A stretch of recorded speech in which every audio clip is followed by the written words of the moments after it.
Hoje estou conversando com o jornalista Tiago Rogero.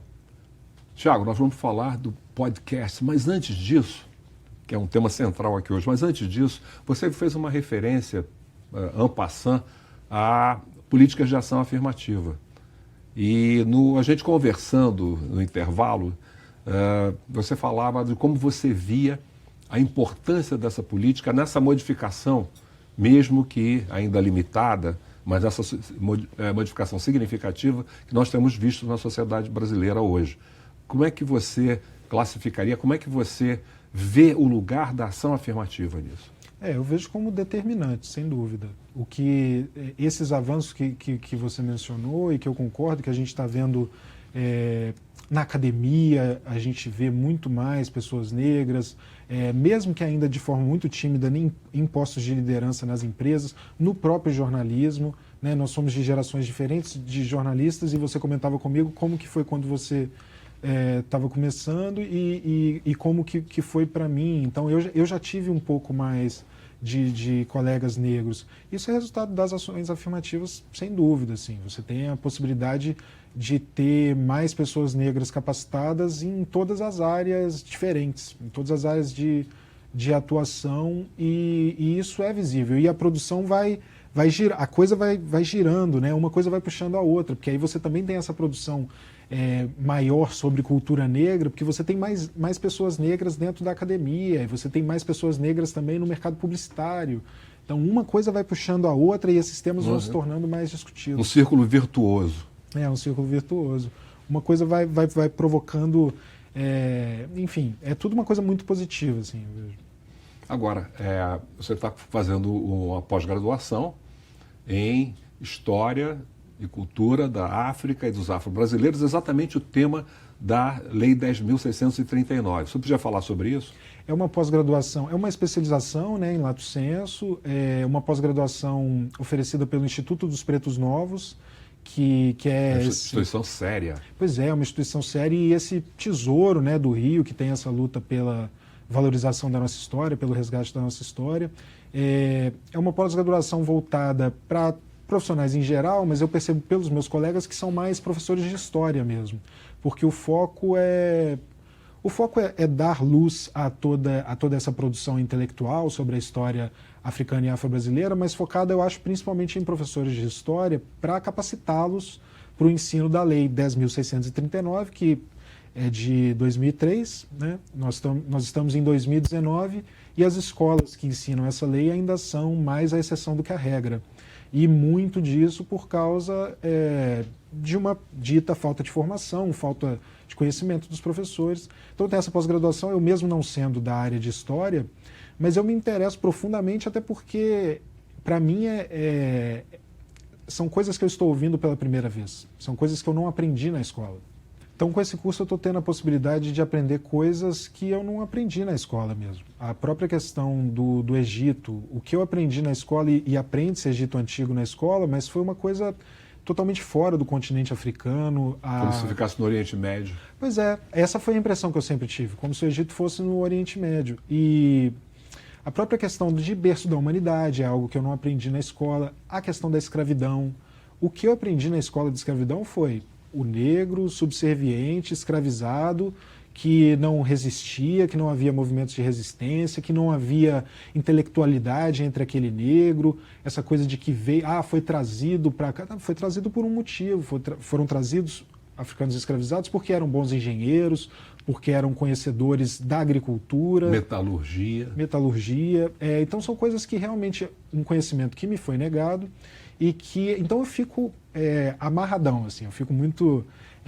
todo sábado eu volto super empolgado, é uma pós-graduação que é realizada aos sábados, e é voltado, eu acho que tem esse foco mais em professor, mas é aberto ao público em geral, então todo mundo que se interessar também, ela tem um preço acessível, então é algo que se a pessoa puder, ela consegue ali administrar, eu acredito. Você criou um podcast exatamente para tratar desses temas. Eu lembro que o start para esse podcast foi dentro desse meu momento aqui no Rio de Janeiro, de me perceber negro,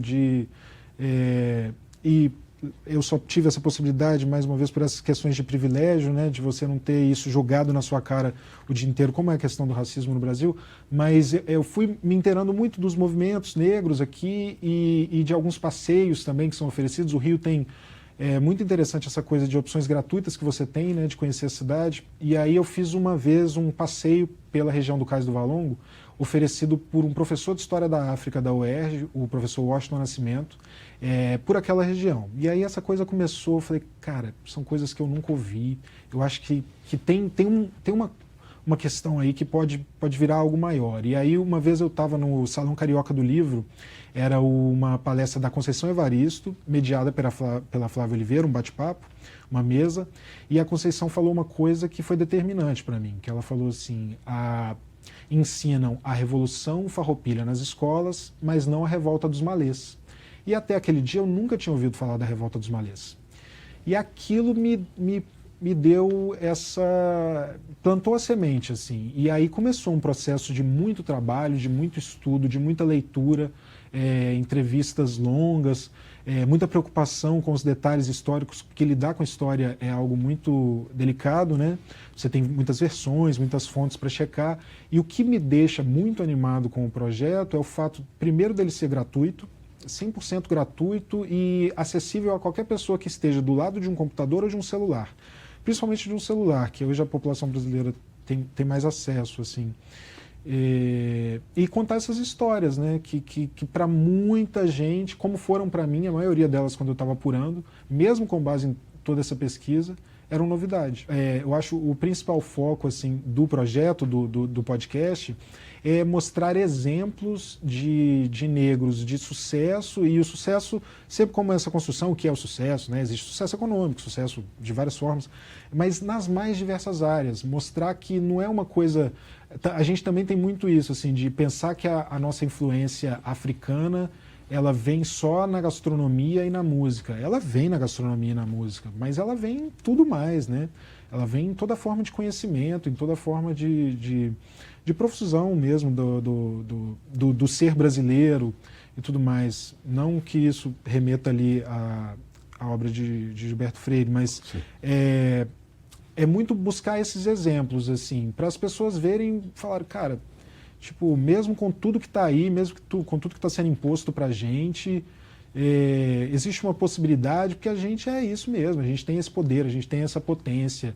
E isso, de forma alguma, não quer também justificar discurso de meritocracia. Ah, se você se esforçar, você vai conseguir, porque fulano conseguiu. Não quero isso. Eu quero...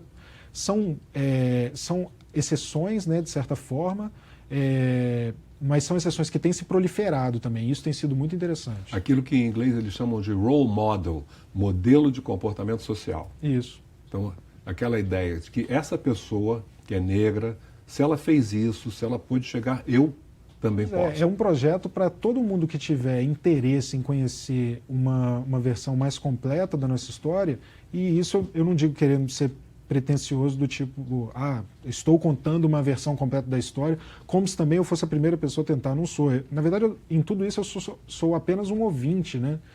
Essas pessoas todas estão contando e compartilhando comigo esse conhecimento que elas adquiriram e trabalharam durante a vida delas. Eu estou sendo ali apenas um canal, mas a pessoa, qualquer brasileiro, brasileiro branco, brasileiro não branco, brasileiro negro, brasileiro indígena, brasileiro oriental, todo tipo de brasileiro com ascendência asiática, né, não oriental, que quiser tomar conhecimento dessa versão, porque a nossa história ensinada nas escolas ela é eurocêntrica. Então, é uma possibilidade de se iniciar um caminho também, né? Romper o eurocentrismo. Romper o eurocentrismo. E, vamos dizer, reconhecer todas essas outras contribuições fundamentais, especialmente africanas. O que você destacaria dos podcasts que você já fez? O que você destacaria? Olha, tem uma história, que é a história do terceiro episódio.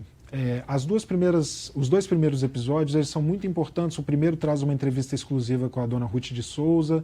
Eu gravei essa entrevista com ela em dezembro, porque é um podcast que já está sendo produzido há bastante tempo. Foi muito emocionante para mim. O segundo podcast tem uma entrevista com a Conceição Evaristo e a história da Maria Firmina dos Reis, que é uma grande autora nossa e que eu não sabia da existência dela até começar a estudar sobre isso. Foi a primeira romancista? A primeira mulher na América Latina a publicar um romance abolicionista, e isso foi em 1859, 30 anos antes da assinatura da Lei Áurea, a primeira mulher negra brasileira a publicar um romance. A questão se ela é ou não a primeira mulher brasileira a publicar um romance é uma questão de detalhe, porque tem uma escritora de Niterói que publicou o primeiro volume dela coisa de 2 anos, 3 anos antes da Firmina e não deu continuidade. Então isso ainda é uma questão um pouco em suspenso. Mas eu destacaria, assim, desses episódios, além dessas que me tocam muito, a história da chefe Benê Ricardo, que foi a primeira mulher brasileira a se tornar chefe profissional de cozinha. Tem uma trajetória de vida fascinante, fascinante. Ela se formou em 1981, antes da gastronomia virar essa coisa que é hoje, né? Mainstream, programas de gastronomia. Ela se formou em 1981, teve uma carreira premiadíssima, mas não é muito conhecida pelo grande público, e os elementos de racismo e de machismo eles estão muito presentes nessa trajetória. Então foi um episódio muito emocionante para fazer, e sempre, sempre muito respeitoso também com a história dela, que já não está mais entre nós. Mas... Agora, o impacto sobre você. Você pegando o Tiago Rogero lá de trás, em BH, ainda sem essa consciência, e o de hoje. Como é que foi essa transformação? Como é que isso repercute dentro de você? Eu fico muito feliz com essa transformação. Assim, eu vejo, por exemplo, as minhas referências. Quando eu comecei na profissão do jornalismo, primeiro pensando dentro do futebol, aí eu tinha uma referência do futebol, aí depois eu querendo mais uma coisa do jornalismo investigativo, e aí eu tinha minhas referências, que continuam sendo referências, porque são bons jornalistas e são boas pessoas, eram jornalistas homens. E hoje, por exemplo, a minha referência já mudou. Hoje eu tenho como referência Flávio Oliveira, Luciana Barreto, são figuras enfim, que me inspiram como profissional, porque são figuras que trabalham muito bem essa questão étnico-racial, sem deixar também de trabalhar as outras questões muito bem. Se você pega a qualidade que você tem no noticiário oferecido pela Flávia Oliveira no ponto de vista econômico, é impressionante. E mesmo na contextualização das questões da cidade, né? Então, para mim, foi um processo muito interessante. Esse podcast também tem sido um projeto que eu diria de vida, assim, porque são questões que me tocam muito, questões que me foram negadas quando eu era mais novo, que eu tive contato aqui no Rio, ao ter contato com os movimentos negros e aí poder me perceber negro de uma forma mais ampla. E eu adoraria o Tiago novinho, lá de BH, ouvir. Eu fico pensando o que aquele Tiago pensaria ouvindo esse podcast hoje, assim, e lendo as coisas que eu leio hoje. Mas, enfim, tudo a seu tempo, e tem sido um projeto fascinante, um percurso bem interessante. E qual a mensagem que você deixaria para o jovem negro que sente a vocação do jornalismo? Olha, eu acho que ele deve investir porque a gente precisa dele, a gente precisa de redações mais diversas, então ele deve investir nos estudos, com todas as dificuldades que ele vai enfrentar. Essas dificuldades existem mesmo, e é mais difícil mesmo. Você vê, pelo que a própria Conceição Evaristo fala, por que para a gente precisa ser tão difícil, né? É mais difícil, só que vale a pena porque a gente precisa ocupar esses espaços. Esses espaços, é muito importante que eles estejam ocupados, e cada vez mais. É uma profissão de muito trabalho, mas todas são. Eu acho que o principal incentivo seria esse, assim, vem, luta, porque o mercado está precisando disso, o povo negro está precisando disso, e o jornalismo precisa mesmo disso, assim, para ter vozes mais plurais, para se tornar mais completo, cada vez mais completo. Tiago, muito obrigado, parabéns pelo que você está fazendo, e eu sei que os frutos vão ser muito maiores ainda.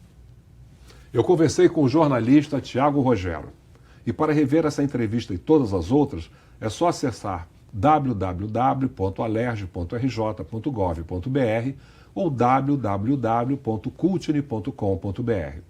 Obrigado pela audiência e até o próximo programa, quando estaremos juntos mais uma vez.